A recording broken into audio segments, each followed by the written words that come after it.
Hola, ¿qué tal? Yo soy Angélica Lenz y me encanta que nos estés acompañando aquí y ahora en este canal en Vista Insights. Hoy vamos a hablar acerca de algo que se oculta, se esconde, se silencia en la sociedad. Algo de lo que prácticamente no se sabe y no se habla. Por eso te quiero pedir que compartas este video para que esta información tan importante llegue a más personas. El tema que vamos a abordar el día de hoy es algo que no queremos creer que sucede cuando convergen dos o más condiciones de vulnerabilidad, y es la violencia. Para hablar de este tema tan delicado, está conmigo una verdadera experta con una trayectoria impresionante. Se trata de Elizabeth Francisca Campo, que se encuentra en Lima, en el Perú, y que actualmente preside la Secretaría de Género de la Unión Latinoamericana de Ciegos, ULAC. Eli, para mí es un honor que nos estés acompañando en este espacio el día de hoy. ¿Cómo te encuentras?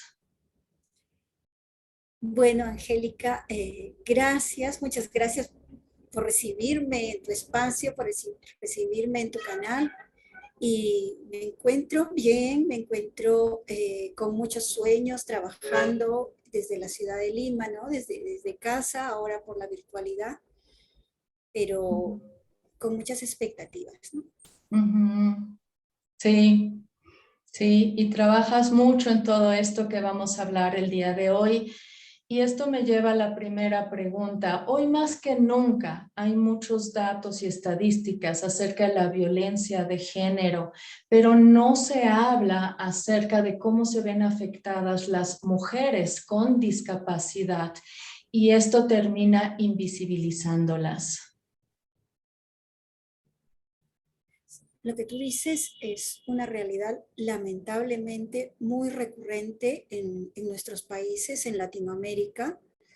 Se tiene cada vez más, digamos, servicios, estrategias, se plantean estrategias para combatir esta pandemia, yo diría, ¿no? Que es la violencia de género, la violencia machista, pero muchas veces no se pone, digamos, entre los factores que se van a recoger de información, no se introduce el factor de discapacidad, incluso yo te diría por tipo de discapacidad, no se incluye y terminan siendo las mujeres con algún tipo de discapacidad, pues invisibles. No las ven cuando se quiere hacer políticas de Estado, cuando se quiere generar presupuestos y trabajar por las mujeres que han sido violentadas.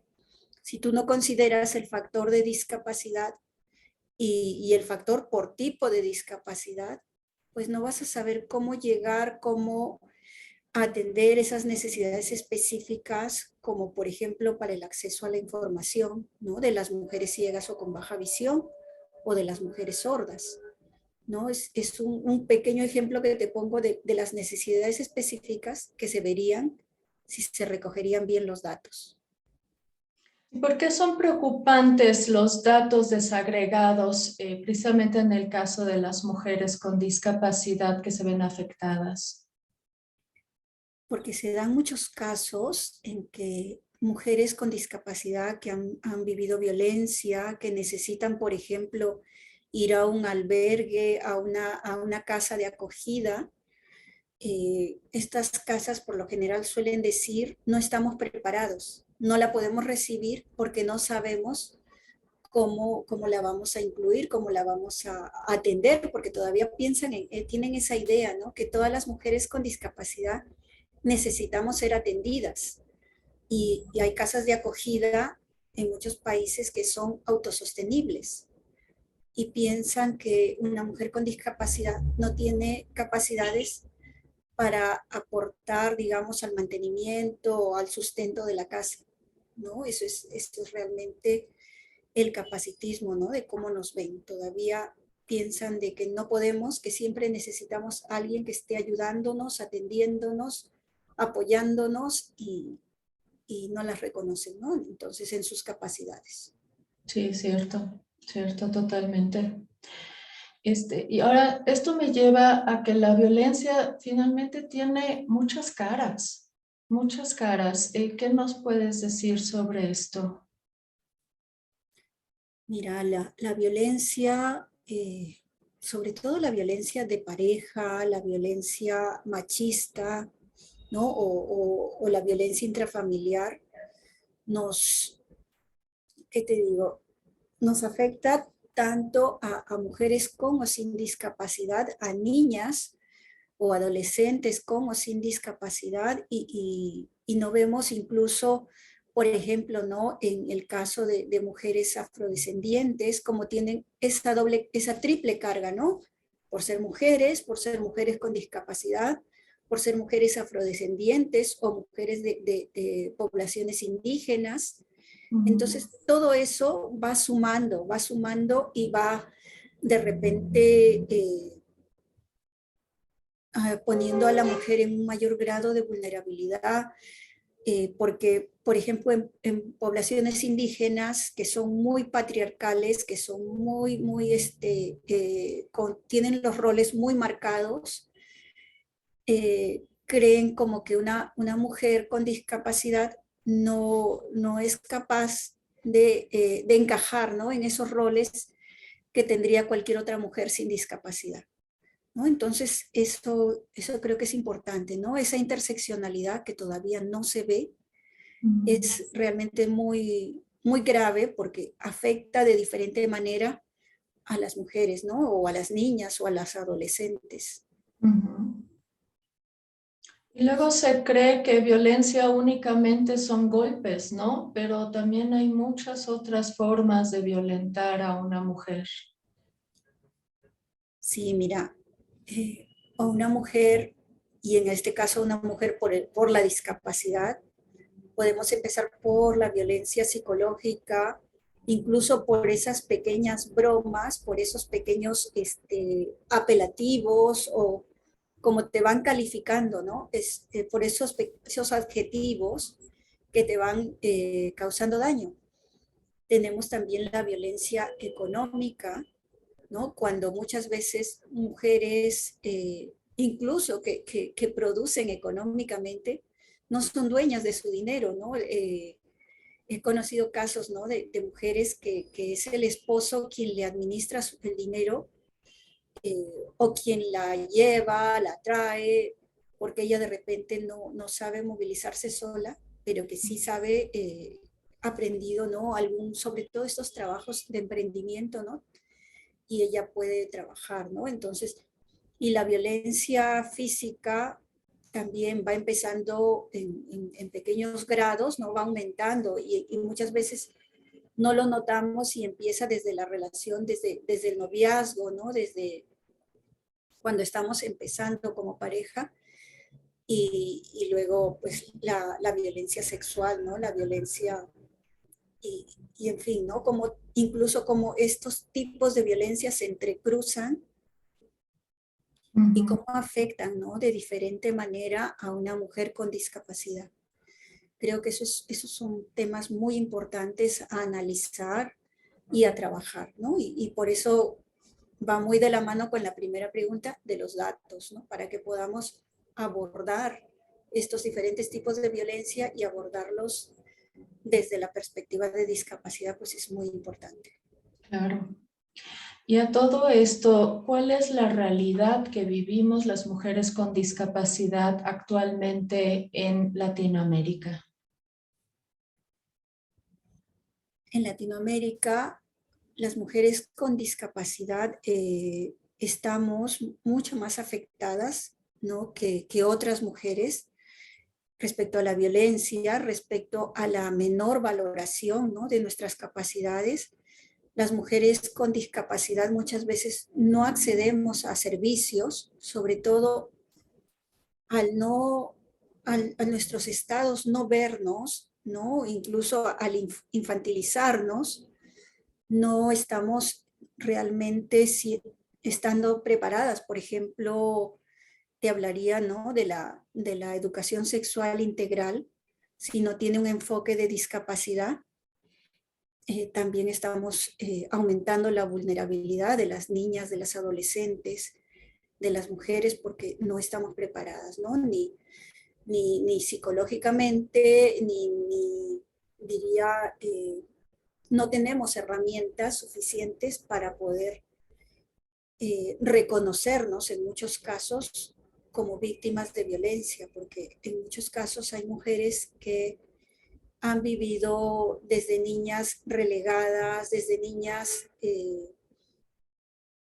no sé si, porque creo que en igual forma afecta, sobreprotegidas o abandonadas, ¿no? Menos valoradas, ¿no?, en la familia. Entonces eso hace que ellas naturalicen el trato violento, ¿no?, las acciones violentas, lo vean de forma natural, como que es lo que les tocó vivir, ¿no? Y eso realmente es grave, ¿no? Porque si tú no reconoces, no ves esas alertas que te pueden ir preparando o previniendo contra la violencia, pues te expones más, ¿no?, a mayores peligros, a mayores dificultades.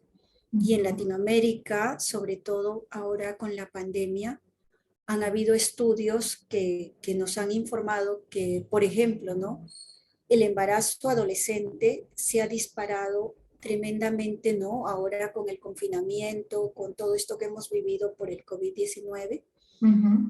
Igualmente, la falta de acceso a la información, la recarga que ha vivido la mujer, ¿no?, pues en el trabajo no remunerado, ha aumentado tremendamente la violencia, ¿no? Porque el trabajo se trasladó a la casa, la escuela se trasladó a la casa y todo, ¿no? Y mujeres que normalmente vivían en casa porque por su discapacidad de repente no salían de casa, estaban mucho dentro del hogar, vieron cómo su rutina diaria, su privacidad y lo que ellas tenían, todo se perdió, ¿no? Entonces, esto realmente afecta muchísimo a las mujeres con discapacidad y realmente la falta de datos hace que también muchas de estas cosas no sean visibles, ¿no? Pero luego cuando uno abre conversaciones, abre diálogos, ¿no?, a nivel latinoamericano, encuentra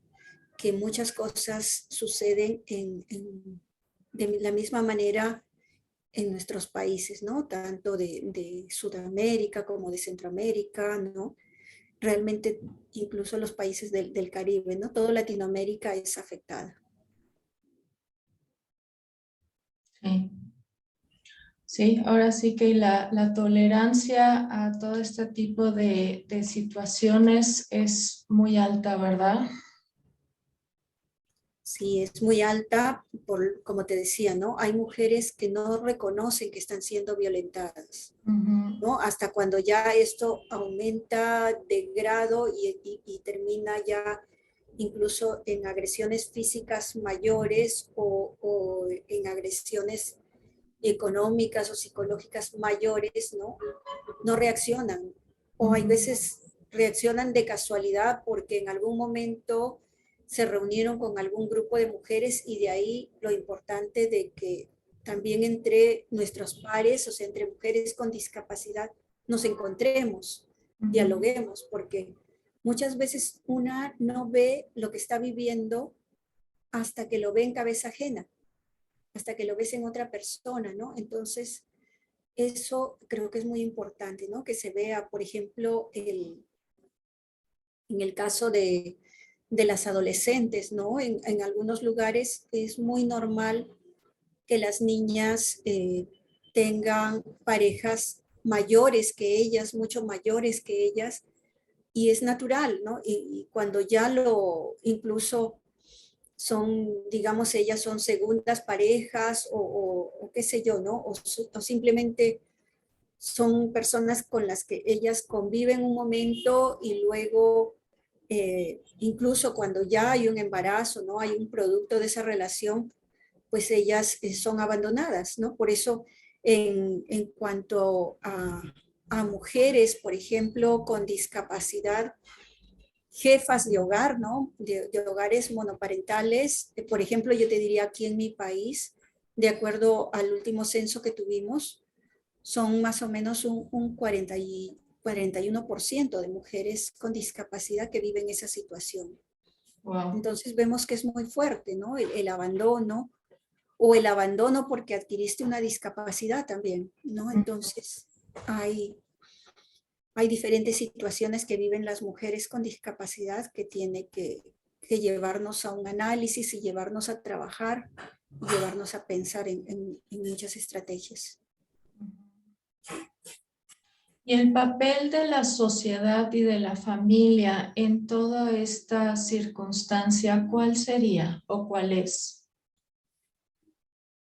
La sociedad, sobre todo yo diría tu comunidad, tu entorno más cercano, y la familia ocupa un papel muy importante, incluso desde edades muy tempranas, ¿no? Como te manifesté hace un momento, por ejemplo, la sobreprotección es muy dañina, el abandono también, y la familia juega un rol muy importante para que una mujer, una niña, un adolescente desde edades tempranas empiece digamos, a fortalecer su autoestima, a creer en ella, a desarrollar sus capacidades y de repente a reconocer que por la discapacidad algunas cosas las va a hacer o quizás un poco más lento o de una manera distinta o con algunas herramientas de apoyo, pero que las puede hacer, ¿no? Entonces eso es fundamental en cuanto al rol de la familia, en cuanto al rol de la comunidad, de la sociedad, es importante que nos vean, que nos incluyan.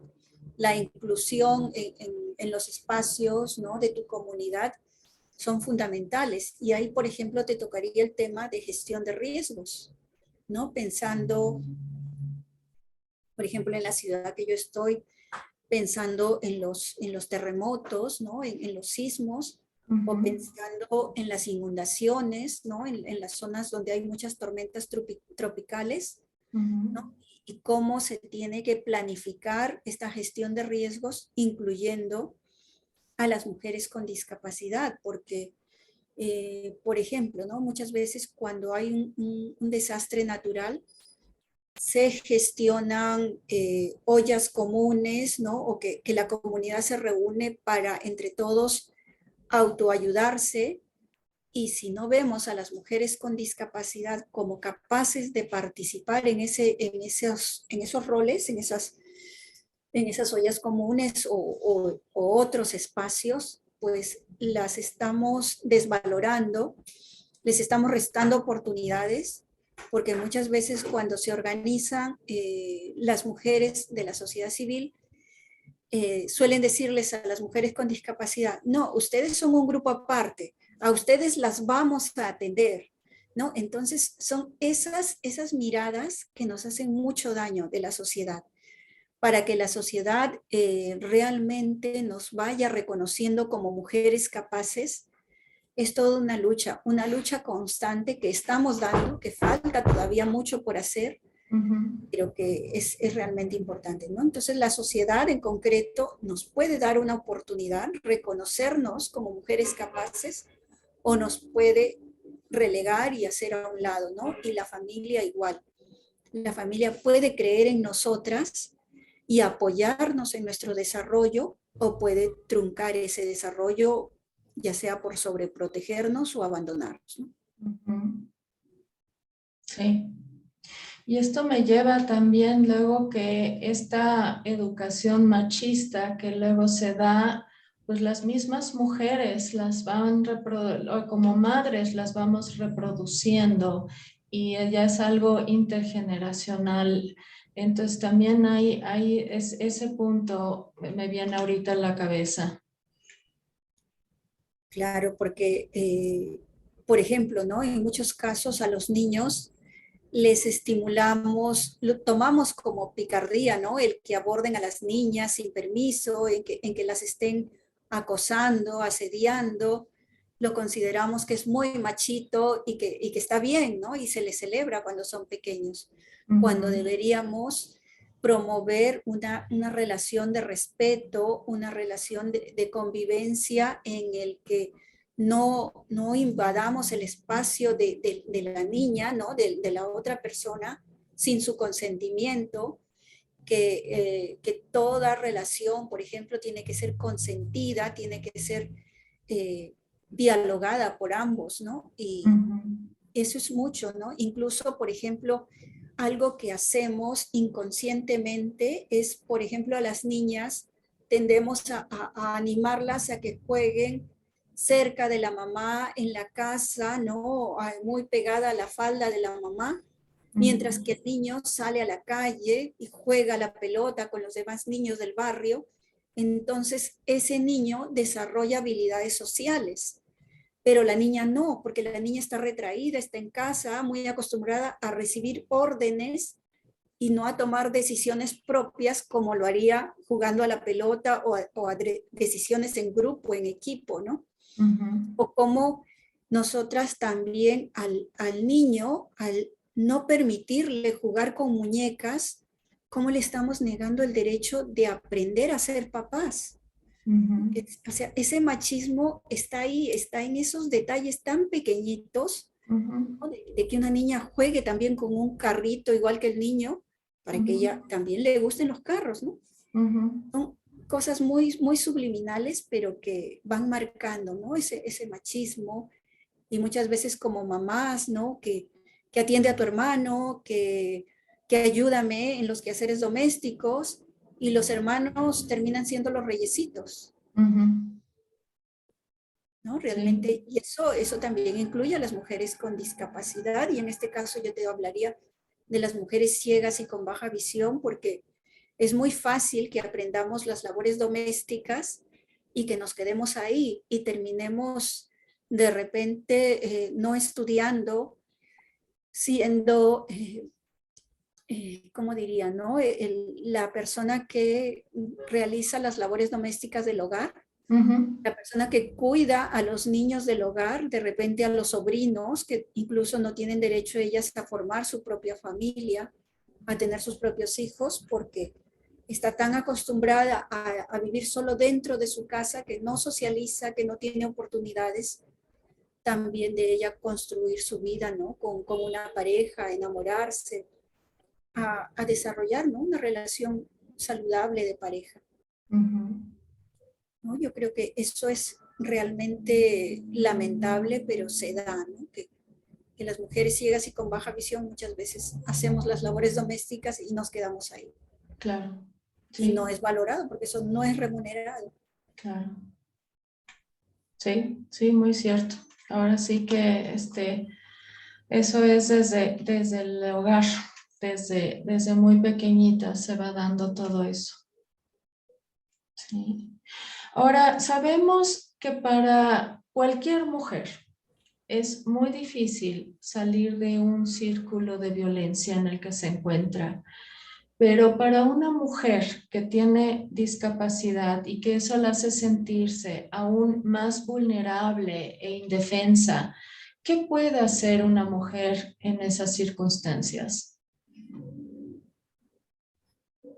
Yo ampliaría un poquito más, Angélica, diría, ¿qué puede hacer esa mujer o qué podemos hacer como sociedad si detectamos o observamos un caso de una mujer que esté siendo violentada, ¿no? De alguna manera, si la sentimos muy retraída o algo así, ¿no? O incluso si en algún caso tiene rasgos, ¿no? De golpes o algo así, y las excusas que me caí, que me tropecé o qué sé yo, ¿no?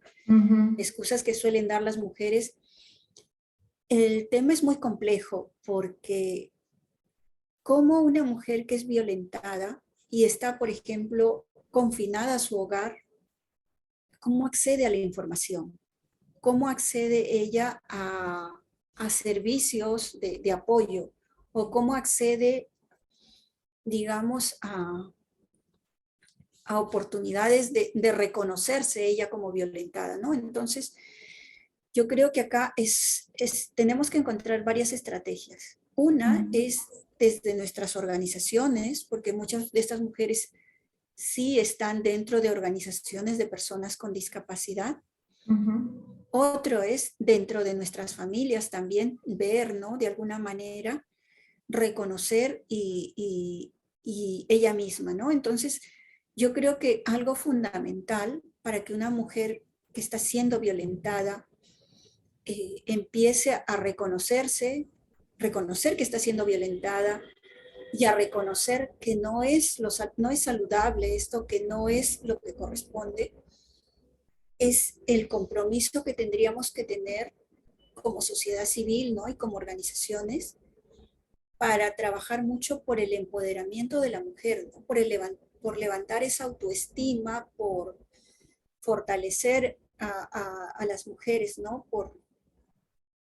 Porque cada vez, de repente, por esta información de boca a boca, ella escuche, ¿no? De casos de otras mujeres y escuche también de alternativas de solución, ¿no? Entonces, yo creo que va por ahí mucho el compromiso que tendríamos como sociedad civil, ¿no? Y es algo que nosotras, por ejemplo, en la Unión Latinoamericana de Ciego estamos viendo que es importante que las mujeres ciegas y con baja visión se fortalezcan, se empoderen, ¿no? Ellas reconozcan sus capacidades, reconozcan que ellas no tienen por qué ser violentadas por nadie, ¿no? Que tienen que ser respetadas y valoradas.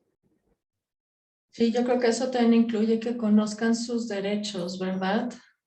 Sí, que conozcan sus derechos, que conozcan algunas herramientas que las pueden ayudar, porque, por ejemplo, de acuerdo a cómo se dividan en uno de nuestros países, ¿no? Los gobiernos locales, lo más cercano que tengas, ¿no? A tu comunidad, porque la inclusión es muy importante, digamos, los derechos, la normativa internacional, nacional, es muy importante, pero la acción local es básica, básica para que realmente generemos cambios en la vida de estas mujeres que están viviendo violencia de manera sistémica, ¿no? Fíjate que mencionaste el empoderamiento y creo que es sumamente importante que se fortalezcan desde el interior y también hacia afuera, porque ese síndrome de dependencia que se crea en las mujeres que tenemos discapacidad es impresionante, o sea, de que sentimos que necesitamos de un cuidador, o sea, nosotras mismas nos creemos eso de que no podemos solas, que necesitamos a un cuidador, que necesitamos estar con alguien para poder estar realmente, ¿no? Entonces, eso se vuelve un círculo vicioso en el que a lo mejor nos llegamos a percatar que nuestras circunstancias no son buenas, que sí estamos siendo violentadas, pero a la vez pues no le encontramos salida porque al fin y al cabo necesitamos de esa persona. Sí, esto que tú mencionas, esto último, es realmente preocupante y es importante aquí, por ejemplo, el rol de la familia.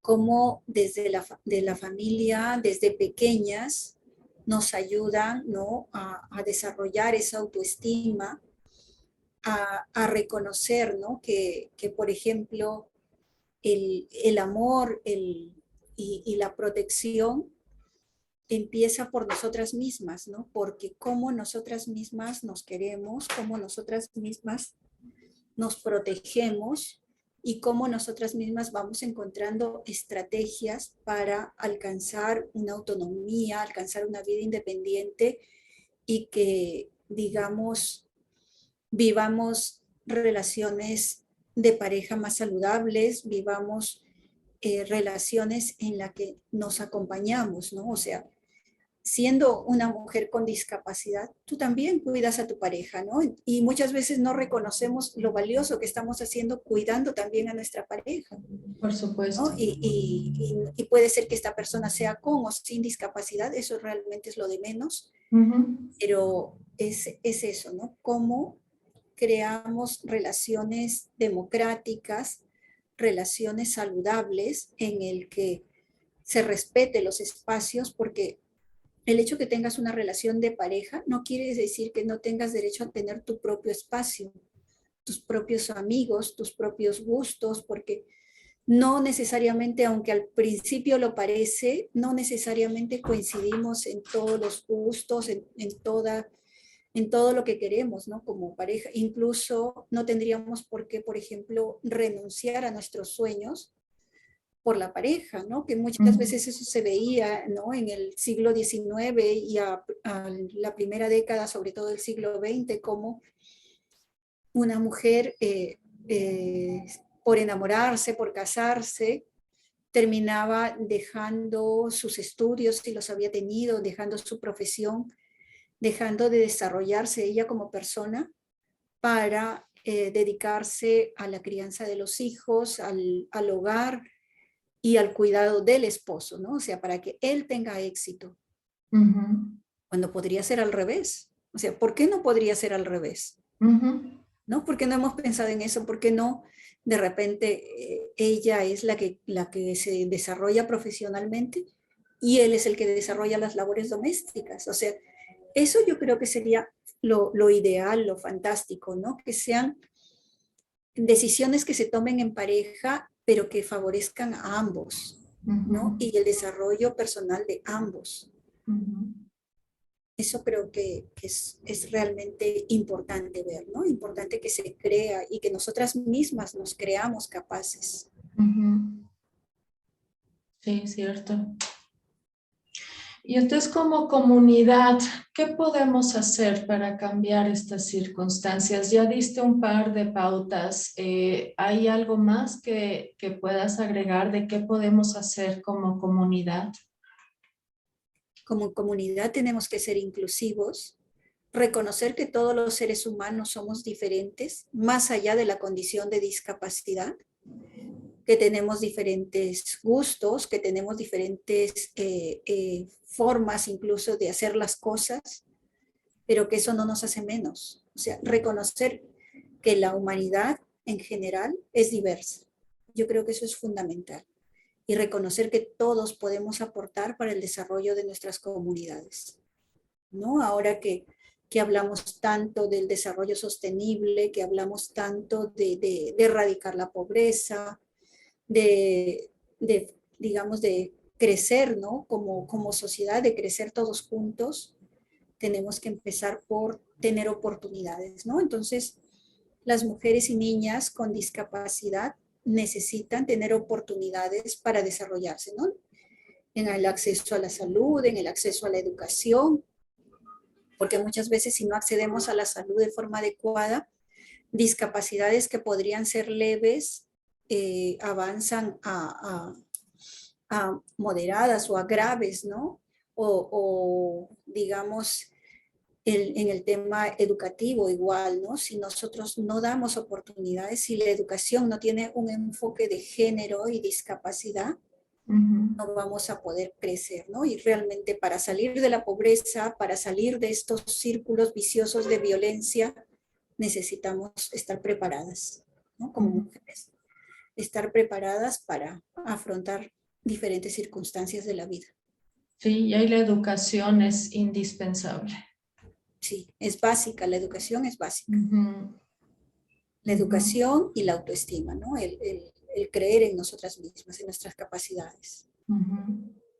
Sí, ahí hay una gran, gran tarea que hay que hacer para que, pues sobre todo ahorita en las nuevas generaciones, lograr hacer que las mujeres desarrollen no solo la autonomía personal, sino también la autodeterminación, como, y además, como bien dices, con una autoestima sana. Sí, con una autoestima sana, creyendo en ella misma, creyendo en sus capacidades, ¿no? Porque tanto nos dicen no puedes, por ejemplo, cuando nace un niño o una niña con discapacidad, el médico le suele decir a la familia todo lo que no va a poder hacer, pero no le dice todo lo que va a poder hacer. O vemos, ¿no? En el caso de la discapacidad visual, en muchos casos cuando es adquirida, que te atienden los oftalmólogos, te siguen tratando de ayudar y esto está muy bueno, pero no hay el otro trabajo, ¿no? El cómo sigues viviendo ese proceso, durante ese proceso sigues viviendo, sigues incluyéndote, ¿no?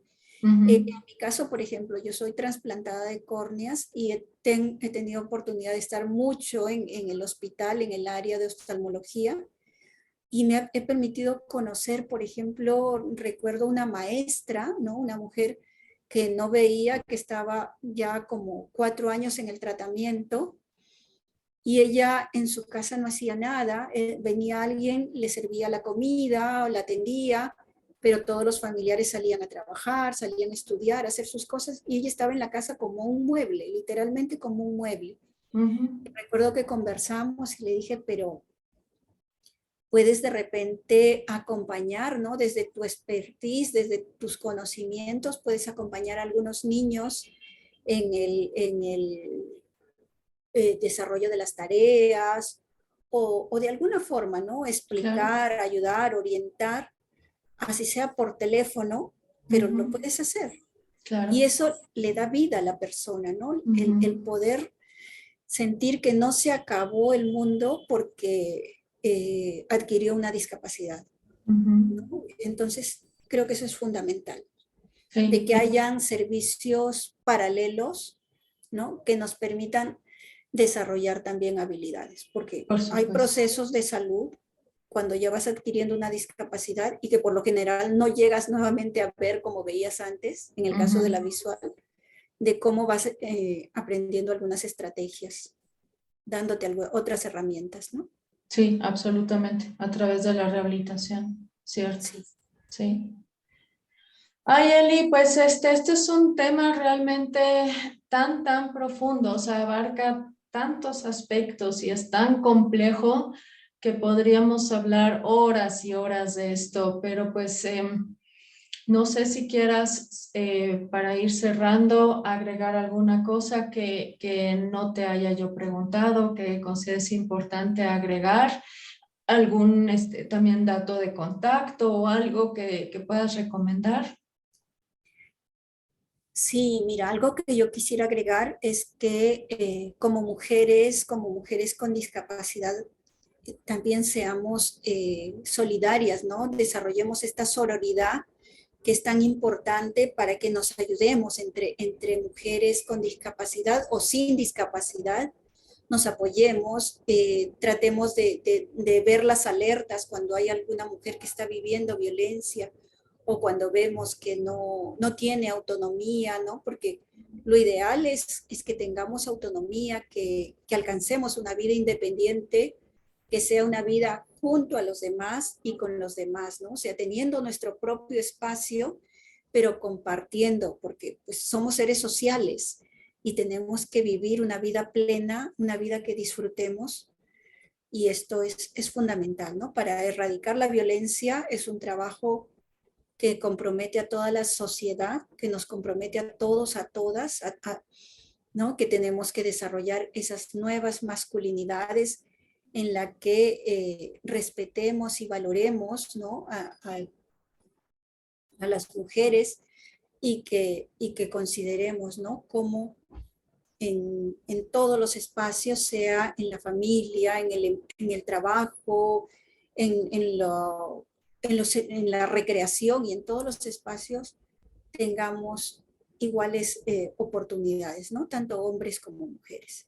Yo creo que eso nos ayudaría a construir sociedades cada vez menos violentas, porque lo lamentable es que nuestras sociedades son muy violentas, muy violentas.